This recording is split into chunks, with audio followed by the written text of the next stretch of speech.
Hi, hello, welcome back. It is the Moon Griffon Show, Matthew James Tax Reduction Hotline. If you want to be part of the program, you can email me, moon at moongriffon.com. Check out our friend Facebook friend page and have a little bit of fun on that every chance we get. We're joined by my main man, Jason Isaac, President of American Energy Works, former Texas rep, and he knows what energy is all about. Jason, what's going on? Hey, Moon, great to be back. Thanks for having me. Hope you're doing well. Yeah, man, I'm doing great, brother. So I know you heard the president's speech last night. What'd you think on the energy side? No, I thought it was great. Canceling the EV mandates, unleashing American energy. The golden age is upon us. Energy dominance. He really understands, and I think his cabinet understands. I know his Secretary of Energy, Chris Wright, does. That energy is not part of the economy. It is the economy. It's everything. It's the heart It of is the the economy. economy. And you got to have affordable and reliable energy to power an economy. And countries that don't, they're finding out the hard way. They've embraced this climate hoax, this green new scam.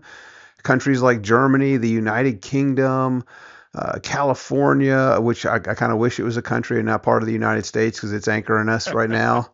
But they understand this and they've Let's embraced this trade them for climate let's hoax. trade them for Guam. Hey, I, let's trade them for Guam. there you go. Oh yeah, I can think of plenty of things to trade them for. Sack of potatoes or something.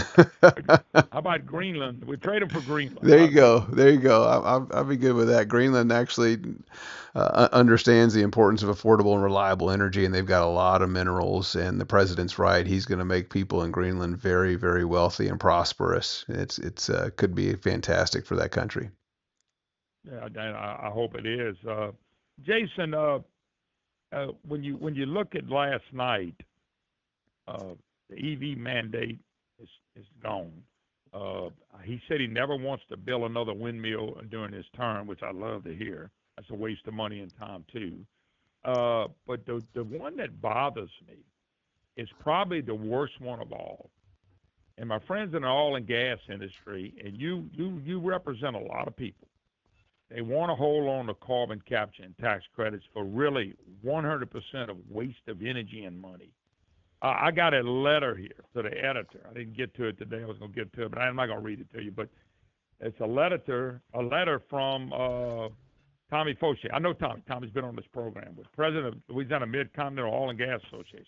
And the whole thing is how carbon capture is helping lead the future in Louisiana. And this is my big question for you.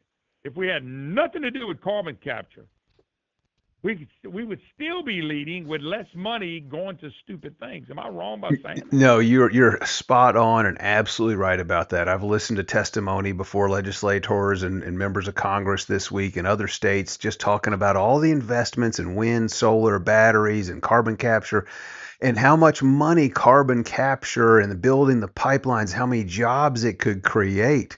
That is absolutely no different than what's being discovered right now at the EPA. Just reported earlier today, $20 billion by EPA grants given out to nonprofits that hadn't even existed for 5 months. That is Oh, basically just throwing money. Boone, if you had $1 billion, you could create a lot of economic opportunity. You could go out and just hand out money. And that's the same thing. oh It's an yeah. absolute waste. It wouldn't be productive of you to do that. And it's not productive of the government to throw our money around at things that don't do anything except make energy more expensive. I'll tell you, just yesterday in the Senate in South Dakota, they passed a bill, sent it to the governor, that says that the state cannot use eminent domain to build carbon capture pipelines. This is probably one of the greatest setbacks to the climate hoax, the Green New Scam. All the big industry was in support Yeah. of killing this bill. They didn't want they wanted to be able to use eminent domain. They wanted to be able to take your private property to put a dangerous pipeline through your property so that they could collect corporate grift welfare from the federal government. And so I hope that the president is serious about pulling back on this green new scam spending because the biggest expenses are going to go towards the climate hoax of carbon capture. Yeah, I'm gonna give you a couple more quotes, but I just thought of another question. So they got to run all these miles of pipeline. If you ever been to Louisiana, we got a lot of plants here, oil and gas, all of it close to cities like Baton Rouge and New Orleans and things of that nature. Why do we run pipeline out to the rural country areas and then run it down? Why don't we store it under the big cities? It's safe. By the way, I don't think we'll have any of this. This is the dumbest thing I've ever heard. But why don't they ever say, hey, we're going to put it under the city of New Orleans and the city of Baton Rouge and any Austin, whatever, name a city. Why don't they put it under the cities? Why Yeah. don't they just put it under the cities? And I believe they don't know how dangerous this could become, and they sure rather kill somebody out in the country where there ain't a lot of people or hurt them or get them sick than they would in the cities, because I have nobody saying that these things are going under cities. Yeah, it's crazy. It's the I got to get mine mentality of the people that are pushing Absolutely. these projects. Just today or yesterday, BP canceled a huge green hydrogen project in the United Kingdom, and they're getting back to petroleum, which is kind of nice. It seems like they were beyond petroleum for a decade of misguided ignorance, and now they're getting back to petroleum, and they're canceling these expensive projects that don't do anything to mitigate a changing climate, just make everything more expensive. Because if you make energy more expensive, everything's going to be more expensive. And it's the same reason they build wind and solar out in the middle of nowhere, because the land is cheap. And then they know that the pipelines they're going to use eminent domain to build those pipelines. The pipelines are going to get subsidized, just like the transmission for the electricity to bring it to where people are. It's going to get subsidized, and ratepayers are on the hook for it. Just saw something earlier today also from Indiana. People in Indiana are paying much higher electricity prices because you had a utility that said we're going to decommission and turn, early retire this coal-fired power plant and replace it with natural gas. And they've early retired this coal-fired power plant, but they haven't replaced it with natural gas. And it's like, you know what? I think I'm going to finish with my home, but I'm going to keep paying the mortgage on my home. But we can't live in it, and that's what they're doing with these coal-fired power plants. They're shutting them down before the Unbelievable. debt is paid off, and then they're gladly passing that debt on to ratepayers. And that's what utilities around this country are doing. They need to be called before Congress and ask what they're doing to promote affordable and reliable electricity. And when you put expensive assets on the shelf and don't utilize them, those costs get passed on to ratepayers. And I'm telling you, the executives that are making this decision should be the one that are bearing those costs.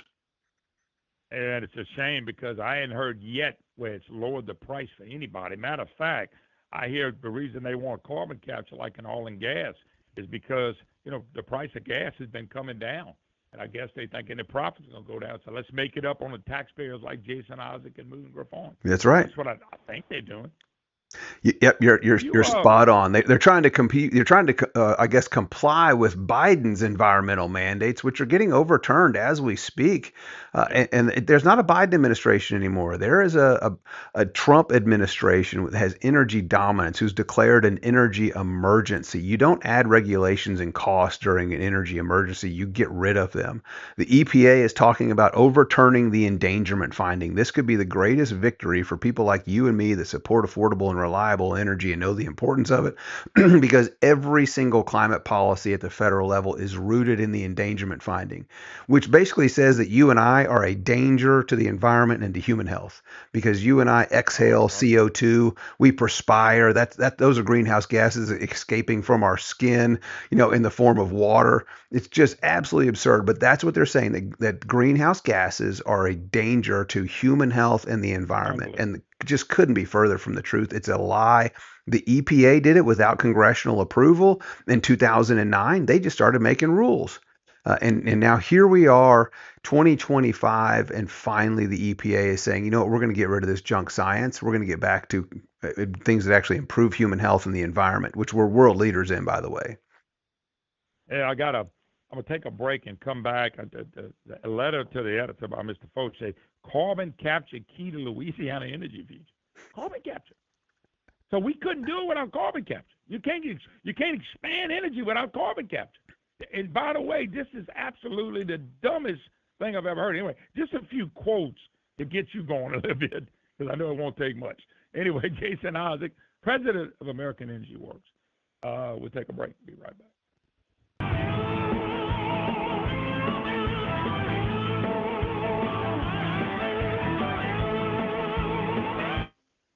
Hi, hello, welcome back. It is the Moon Griffon Show, Matthew James Tax Reduction Hotline. If you want to be part of the program, we're talking to my friend Jason Isaac, President of American Energy Works. And Jason, let me give you a few quotes real quick. I'm gonna give you 2 or 3, and then you can hit them. So in this letter, carbon capture key to Louisiana's energy future. Dang, I wonder why we did good in the past. We didn't have carbon capture. And then this is one of my favorites. You ready? Come on. Carbon capture is complementary to oil and natural gas. It's not a competitor. If you're pro-energy, that, by the way, this is the question for you, too. If you're pro-energy, pro-Louisiana, pro-oil, and natural gas, then you should support carbon capture, too. Now, explain that one to me, because I don't know what the hell he's talking about. You know, it was one of the reasons that big oil worked during the last administration, the Biden administration, to increase the 45Q tax credit, which gave you $50 per ton of CO2 that you captured and stored as a tax credit. They advocated for the change in the Inflation Reduction Act to boost that up to $185 per ton, and it's now a direct cash payment. That's the highest level of a subsidy that you can get, and this is what industry is looking for. They are looking for government assistance, and it's absolutely appalling that they're doing this, and that's why, you know, American Energy Works is our partner sister organization. It's a political organization, a 501c4 to our trade organization, which represents American energy producers that are anti-subsidy, that don't want corporate welfare and want me to advocate and push policies that would reduce the cost of energy. I love your people, Jason. Man, we are good people. We're the free market. We're the red meat free market people that truly, as Churchill says, an appeaser is somebody who feeds the crocodiles, hoping they'll be the last ones eaten. And that's what a lot of these majors are doing. And you know, at the American Energy Institute, we say we don't feed the crocodiles, we wear them. Yeah, no doubt about it. By the way, I got to confession, and I don't want you to get mad at me, but I want you to give me honest opinion if this is right. You ready? I've been writing a grant for my program for 32 years. I get $100,000 a year. I got $3.2 million. You okay with that? It depends on where you're getting it from. If it's someone, the federal government, you okay with that? Yeah, not so much. No, because that's the taxpayers. No. And by the way, if you'd have said you was for it, I was going to hang up on you. Here's the point I've been making to people. Why would somebody get mad at me? This is what the damn people are doing with carbon capture. Why get mad at me? Because I'm a small town runt. Yeah. Why? You ain't getting mad at them. No, and they're up, and Doge is the number one thing that's trending right now in the news. People are more interested in the success of Doge and pulling back some of this spending. And I just loved it when President Trump was talking during his speech last night, the longest speech of any president, which I thought was great because then the Democrat response was super late and it was short and weak anyways. But the president's just listing out the things that our tax dollars have been funding, like circumcision somewhere in Africa. He mentioned some places like no one knows where it is, and I'd never heard of these places before. We were sending our tax dollars. So you're right, they shouldn't be going to the Moon Griffon Show, and they certainly shouldn't be going to some crazy LGBTQ alphabet mental illness soup somewhere in some other country. But you know what's sad? If I was doing that, there'd be people saying, I don't blame you if they're giving it to you. And I'd say, that's stupid.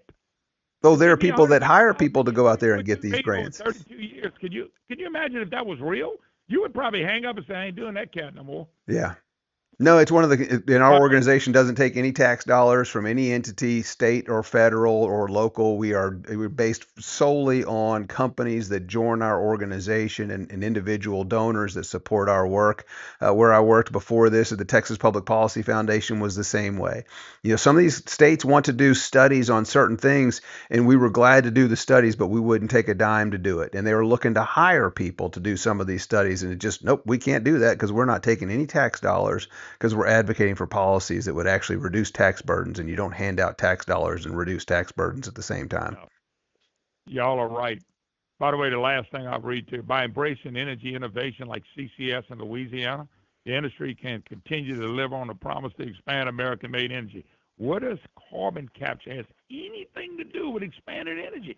It has nothing to do with it. It has no effect at all, except it drives the cost up, and they're getting money from the federal government.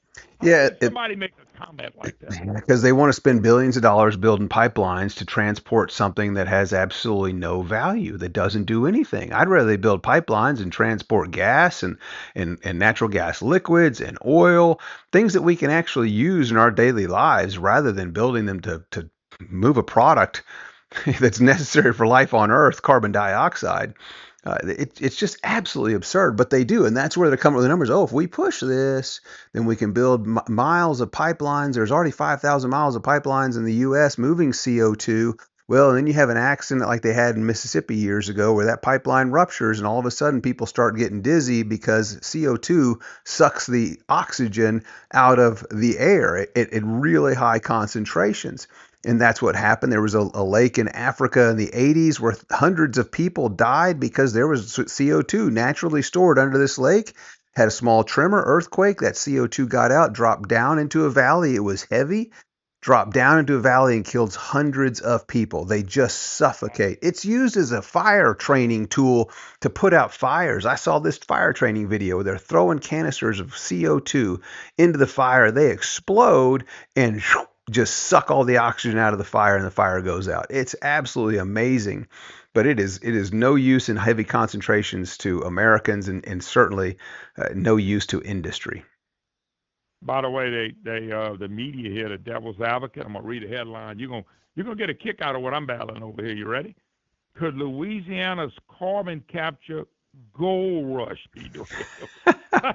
I mean, I'm about to pull all my hair out. It's great. I don't need to pull it out. But my God, these people. And look, this is the journalists and media. They know less about this than anybody. They know less about climate change than anybody. They just get paid good money to report stuff.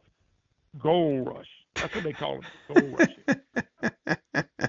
Hey, there's reasons why companies are abandoning it. You have companies like Wells Fargo just this week, uh, BlackRock, Chase Bank, all these companies, these financial institutions are abandoning their net zero goals. They're waking up to the reality that net zero is dangerous and deadly. It doesn't do anything to mitigate a changing climate. And so they're abandoning their goals. They're dropping out of net zero alliances, these global cartels, which is great. Some of them are dropping out and saying they're still going to, push an energy transition, which is absolutely absurd. That's another political agenda that they need to abandon. Yep. Unless they're talking about transitioning the world's poor off of burning animal dung and burning good dense fuels like propane and then natural gas, get them electricity. I mean, there's incredible market opportunities out there for the oil and gas industry and those that produce traditional fuels and nuclear because you've got billions of people on the planet that don't have access to them. And so there's potential customers. That's where they need to focus on. Yeah, I want them to bring Freon back. What was wrong with that? Oh gosh, don't get me The started. Freon that was in there was so cheap to put in your refrigerator, whatever you use, your car, air conditioner. It was real cheap. Oh yeah, now they've jailed people in California for bringing some over from Mexico because it's the only thing Oh, that your car air conditioning works on. It's the only thing that helps your refrigerators. This is a couple of companies that wanted to control the market. And so they squeezed out their competition by increasing regulations on our appliances. And I'd love it. The Trump administration is coming back, and they're saying you're going to have toilets that actually can flush and only flush once. You're going to have showers that work, that you actually get some pressure, and you wind up using less water because you take a shorter shower because you've actually got pressure. So there's just the dishwashers that work. You don't have to wash your dishes before you put them in, which is what's happening now, which consumes more water. So it's just really optimistic that common sense seems to be back in D.C., although some of them are fighting yeah, it tooth and nail. yeah. And we back to two genders. Hey, real quick, your website where people can find out more about you. Yeah, RC4 American Energy Works. You can find us at AmericanEnergyWorks.com. Our trade organization, American Energy Institute, it's AmericanEnergyInstitute.com. Jason, you're always a blessing, brother. Thank you. Keep the fight. If you ever need help, holler at me. Will do, Moon. Thanks so much. Appreciate you. God bless. Thank you. Yeah. Jason, I